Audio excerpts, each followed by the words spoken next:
The future will not be replaced by AI yet, but those who use AI will outperform people who don't.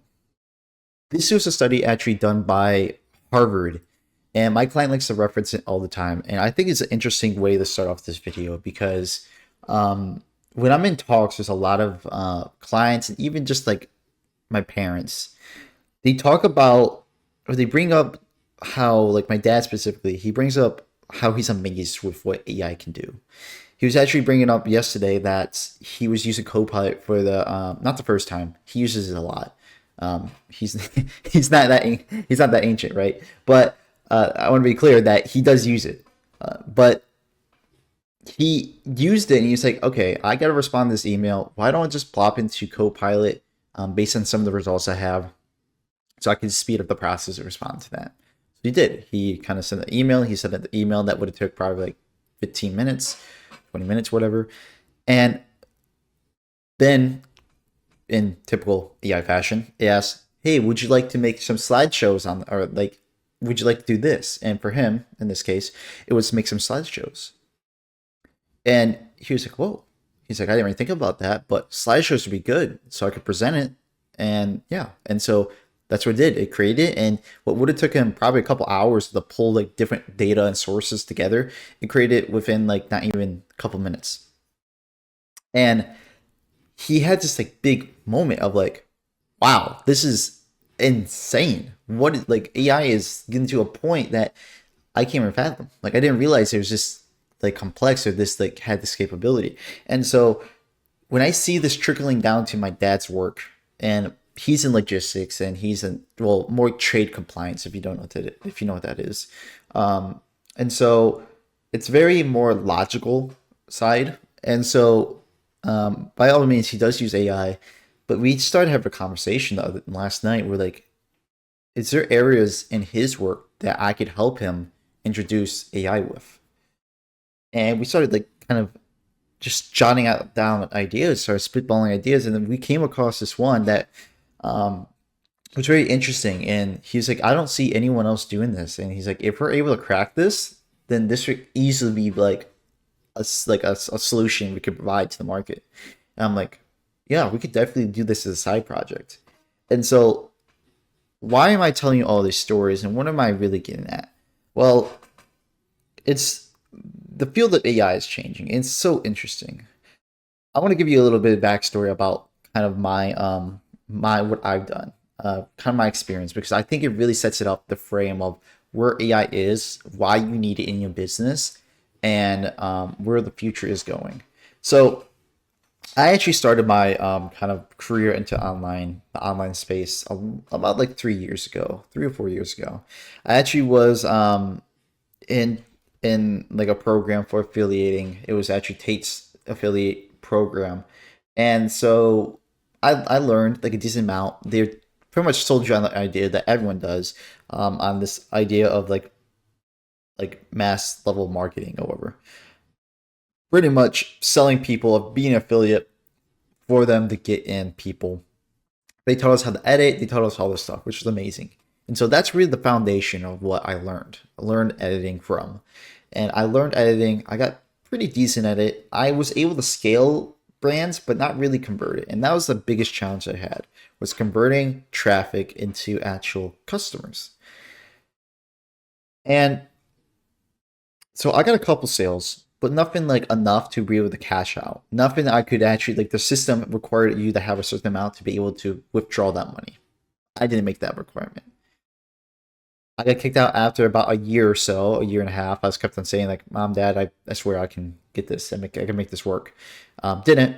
And then so I ended up working at Staples for a little bit, and I was in college at this time. And so Staples was barely even paying like $1,000 a month. And I just felt defeated. I was like, man, this is really sucks. I just have to it just really sucks. And I started thinking about it. I'm like, because I was selling protection plans and chairs, which kind of felt like its own scam in a way. I mean, truthfully, if you really believe in it, then yeah. But I just felt like I was selling people just on to be selling it so I can get protection plans. I didn't get commission from it, so I don't know why I was so pressed to do it. But I think it was just my employer, but basically I was selling protection plans. I'm like started putting all these pieces together. I was like, okay, I have marketing. I know a little bit of marketing. I know how to scale brands. I know how to edit. And there's obviously probably some businesses out there that need help doing that. So why don't I just bridge that, meet them, reach out to them, and offer my services? So I did that every single day for about a month and a half or so. I reached out to clients and I went on their YouTube videos, clipped up their long form videos, clipped into small, short, like TikToks, Instagram Reels, etc. I just took a piece of that and said, "Hey, this is what I did for you. I think you actually we could like I think this could absolutely work." And for the people who already did have shorts, I just made them better. I'll tell them like, "Hey, I've got millions of views. I think if you implement these changes, you could absolutely crush it." And then I had a couple here and there like calls, but I landed this one client, and that's when I really kind of cemented myself because during college I worked pretty much with them. I try to reach out to other people, but I felt like the amount I was going to get paid for it just didn't make sense. And at the time, I didn't really understand that that's kind of the commodity of it. Of like, I was really hitting up like these people who didn't have tons of money, so they only had a little bit of budget to work towards, especially for the amount of like effort I was putting towards. And so I didn't really understand that. I'm starting to now understand that more. Uh, but basically, I just did that. I edit like 3 videos a day. That's what I promised. I'll edit 3 videos a day for you for shorts. I'll give you views. And within that week, I took to Instagram. The Instagram, I think the top post was like 2,000 or so. And the first video got 10,000 views. So instant win. And so from there, at that point, we started just like I started doing that. I working on their stuff, and we started integrating AI just a little bit. We just started to integrate a little bit, and I was like, okay, this is kind of cool. Like I started using like AI voices in the beginning to really set up the hook, because in editing, when you're only given the long form videos and you have to take them the shorts, sometimes there's some valuable pieces in there, but you can't extrapolate, or you can't like you need a good hook to really get people to that value. And so sometimes they didn't have that. And so I started looking around, saw on the market like people are using AI hooks in the beginning to set these videos to get to the value. I'm like, let's use that. And I started using it, and then I got to the point to the next evolution in AI, where I started people seeing like using it to tell whole stories and then interweaving certain clips to support it. And that's what I did. I was like, okay, now instead of just being at the constraints of that video, I can actually tell a whole story and interweave the valuable parts where necessary. And so that's where, if you know what it is, that's where you get into copywriting. That's where you get into actually learning to write and persuade people for content purposes. And so I started doing that. I started learning that. I started getting into marketing and all that. And so I'm really into marketing. And then I stepped up into the social media manager role, still in college. Did really well there. And then I stepped into the marketing lead role, which then we had like memberships. We were selling memberships, and we were on like a downward trajectory. But then when I stepped into that role, we completely like reversed it, and it was going back up, completely doing wonders and all that. And so the reason I tell you this is because um, now a lot of our processes are now just fully integrated with AI. And so what was more manual, we're still doing manual editing, but now instead of like thumbnails and titles and even just like,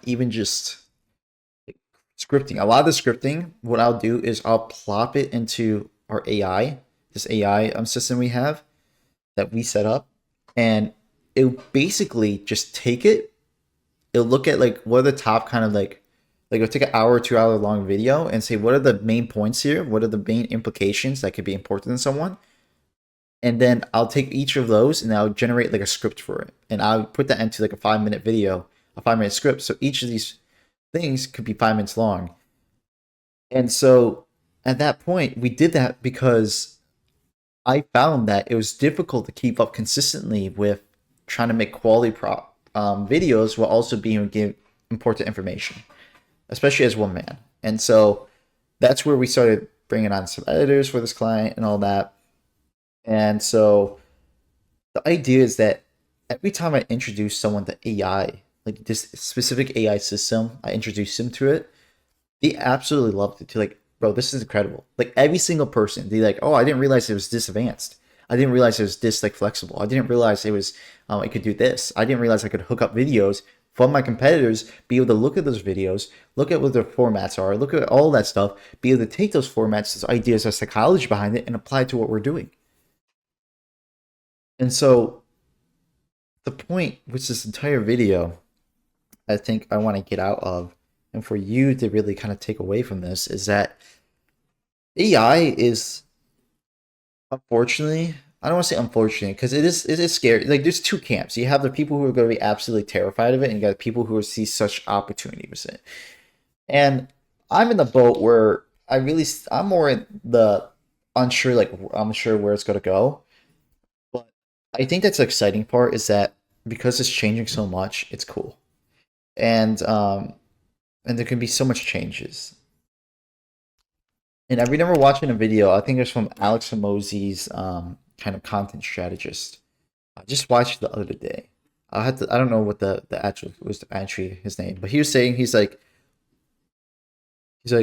I hope creators kind of scale up their brands to be kind of from going from irrelevant to pretty much being a one that just stands out from the many. And he says, and that's to kind of give you some context about what he does. And he works with thousands of creators. And he says, I am not looking to predict where AI is going to go. I'm looking to just be on top of it when something comes out today.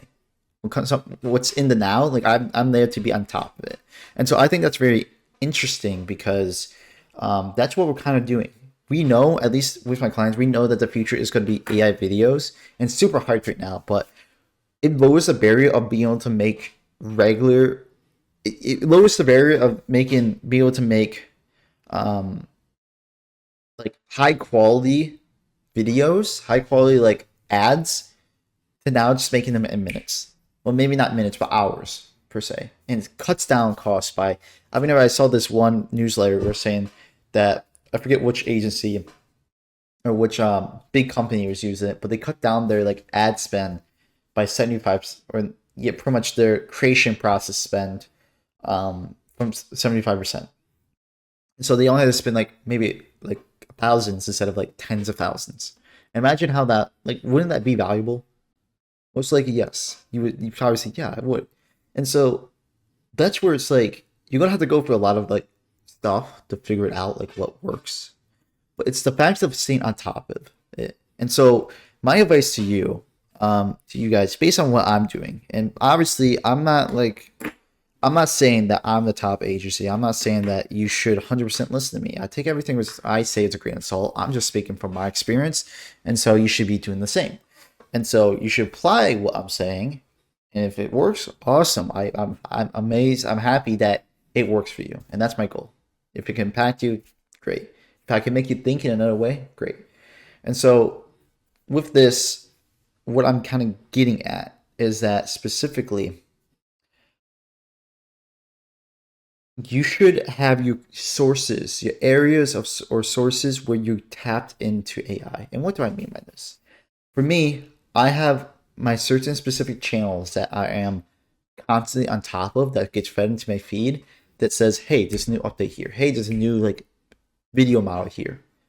And I have channels that will compare all the video models. I'll have them that's on top of the stuff. So I'm not looking to be in the weeds myself. I'm looking for someone else to do that so then I can take what they have gotten, kind of what I'm doing here, what they have gotten, extract that information, suck it out, and maybe put it into my business. Does it work? Great. Does it not work? Okay. Maybe I'll have to wait for that. And so I even use like X, like YouTube is great. I have my specific creators. I also have specifically newsletters I'm subscribed to, which kind of give an outline of the top like AI tools and marketing and just in general in businesses. And then I also use X, which X is a great platform for people kind of, to be fair, it's a lot of spam. And by spam, I mean people just trying to like say, hey, you should buy my thing. Or I just did this the same thing with Sora 2. or I did this insane, which is insane model, comment, DM me this word, and I'll send you this free lead magnet, whatever it may be, this free resource. Be aware of that. But basically, today's talk is just on that. It's just like the first step I would encourage you to do is one, pick your channels that you're constantly going to be watching and on top of, because then you can extract the information quickly and apply it to your business, because that's the future. Is that there's going to be a huge separation of those who stay ahead with AI and then those who are just become an agent and all that. And to go back to the creator I was talking about for Alex Hormozi, who also, or like the content strategist, he also worked with Gary Vee. Gary Vee was kind of his mentor, the first one to kind of get him started on that. And so on that path. And so he's like, this is just one man's opinion, and I agree with this, but he said, this is where I think AI is going, based on what I'm seeing. He said, this is very similar to what TV used to be, pretty much ad spots specifically.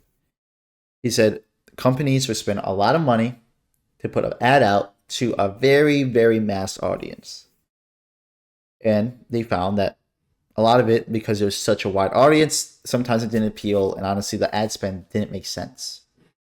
Then the internet came around, and Gary Vee, of course, was one of the main people pushing this, saying, hey, you guys should get on top of Facebook. Like, have you thought about Facebook? Because it's a lot cheaper, and you can get a lot more return on this, and you can specialize to specific people. And so over time, that's now where we're gotten to, is we're able to specifically target buckets of people. Very specific people we can target. And now, from that point, this is where he says he thinks is going to be the next kind of big thing, is that he says now he thinks that AI is going to get to the point with social media that now it's going to be where advertisement is going to have a specific view for everyone, pretty much, a specific avenue for everyone. And he says, for example, if Nike was doing a thing, selling the shoes, they could probably, with AI, target someone who's interested in Nike, but also maybe, in his example, also be able to target people that are interested in Legos. And so he says, then you can have someone who's interested in Nike and might be interested in golfing. And so you have these different, okay, that golfing one was my example, but you can have these specific avenues that you can hyper focus on. And these algorithms are going to be drastically changing constantly to be able to feed you exactly what you're thinking at that time, exactly what your interests are at that time. It's going to get so hyper focused that it will be able to do ads in front of you that are so hyper targeted that it felt like it's mainly for you. And so that's where it's very interesting and where the future of AI is going. So to go back to my point, what are the actionable advice here? What is you can kind of take away? Because this is a lot of like top level theory, a lot of implications, but what can you do? Because that's what it's all about. What is the actionable advice you can kind of take away from this? And if I really try to think about this, it'd be one, be on top of AI. So obviously, how you do that, you look for sources. You can go to newsletters. You can go to YouTube channels. Even heck, follow mine. I'll be talking about different stuff that we're doing in terms of just like AI and all that, automation. So specifically, be on top of those sources. Number two, just try them. Try them out. A lot of times these have like free stuff. Or you can see what other kind of big brands are doing, or you're seeing what other channels are doing and implement the same thing. I would say for us, what we're doing is we're constantly trying projects. What I'm doing is surround myself across major agencies and see what they're doing. So a lot of times I'm not the one initiating it because that takes a lot of time and money. I surround myself around others and seeing what they're doing, and then I just follow them. Kind of like the big mover. Typically what a lot of these big companies are doing already. So usually they're not the first to market, but usually they follow it and make it better. And so that's what I'm doing. I'm around different agencies and around different sources and following what they're doing. And then I have ideas that just pop in my head saying, hey, have you thought about this? Hey, have you thought about that? For example, let me give you some examples that we've done. We realized that when a video gets recorded and it has to get to our editors, to ultimately get posted on our internal sites, our internal membership sites, we realized that a lot of this are just mundane tasks, repetitive tasks that we don't need. That doesn't need value added specifics to it. So what we do is we had an AI pretty much check when a video is uploaded into our kind of like into our teams or whatever. It's able to take that. It's able to create a task on our teams saying, "Hey, there's a new task for these editors. Please get it edited." It do that. And the cool thing is, I actually use the AI thing here as well. That's be able to look at the transcript, be able to create copy around it or create a text around it. So then when they get it edited, it'll populate with another task, pretty much saying, "Hey, here's the video. We're gonna embed the video. This is like the text before the post, like on this internal post that we're talking about. Saying, here's the video. Here's the information we're putting above it, before it. Here's the show notes after it. All you have to do is click this complete on task button, a complete task button, and it'll automatically post it to the site." Cool, awesome. And so that takes out the manual task of having to get the Vimeo or wherever it's linked, the video's actual video, be able to have to go to the internal site, the platform you're on, attach it to that thing, then back to the AI, probably create some text for before the post to build intrigue, then have text after the post to have the show notes. Instead of all that, we just put it into a system that does it automatically. And so, of course, I like to always have a human touch, a human element into it for review, especially when it's creating like copy or it's creating text for this videos. I like to have that task someone be able to check it before it gets sent off as an actual post. And so that's why I have it populate a task in there. And that might sound a little bit complicated. I know it maybe at a high overview, it's kind of hard to understand, but that's just one idea. Another idea we've done is very similar, where we are doing that for external posts as well. So when an internal post is actually created on our site, that's like the kickoff of saying, "Hey, we noticed there's a video posted here. Let's take that video. Let's look at what's in it. Then I'm gonna be able to take specific parts and hand off some script ideas to our editors so we can make some short form videos from it that they can post publicly." And so that's another key idea. It's like, where can you add that where it makes sense? And I'm going to give my 2 cents here. I feel like a lot of these AI automation people are giving the idea, are trying to push this idea like, hey, you could take a long form video, you can put it into this, shove it into this thing, it'll create videos for you, 200 clips for you, 30 clips for you, and they're good to go. And I'm like, there's always software out there that does that. Yes, it automates it a little more. You automate it a little more, which is cool, right? It's absolutely cool. I bet it is cool. But there has to be a value piece that you still need to have in there. And so what I mean by this is that I feel like a lot of these videos are not that good. Truthfully, they're not. They're utterly trash. And a lot of times the views are just horrible on them. Now, if someone's argue otherwise, I've seen it for myself. I'm not a personal big fan of it. And maybe that's just because I'm a video editor. Obviously, I'm a little passionate about this, but yeah, I just don't think they're good. And so that's where every time when I'm doing something like value or creative piece to this, I feel like there always should be a human aspect that should be able to rewrite it to be able to make sure it's good, make sure it's solid, and then that's where you can finish off the rest of the automation. That's where it says like, hey, this AI create a script for you. Okay, let me go through all. Okay, it's absolutely trash. Get out of here. I'm gonna rewrite it myself. But it's just the idea like maybe that could have saved you it still saved you time of the process of doing it. Like maybe it gave you back like 30 minutes or an hour of having to structure it. So now you have some ideas, but now you have to go through it yourself and kind of be in the weeds of it. Yeah, it's not there yet, but to the Harvard quote, to kind of end off this video, I think there's a great loop around. To end it off, really, with this Harvard quote. AI will not replace humans yet. But the people that use AI, the people that actually use it, will be far off better and do so much better than the people who don't. So, my advice to you, as someone who's been in the field and been using it, use AI, be on top of it, surround yourself with other creators who are implementing it, other channels that are showcasing the newest stuff, asking yourself, how can I implement it myself? Where does it make sense myself? Can we try this out? It doesn't have to take over your full process, but where can maybe use it to speed up the timeline of all this stuff? Can we create stories with it that we haven't been able to do before? Can we create experiences of the people we're talking to, show actual experiences that they're feeling in their life that we wouldn't have been able to capture as much with, per se, stock footage, which is kind of harder. So maybe we can show direct experiences they're feeling with marketing with these videos and be able to showcase that. And so these are the ideas we're looking at.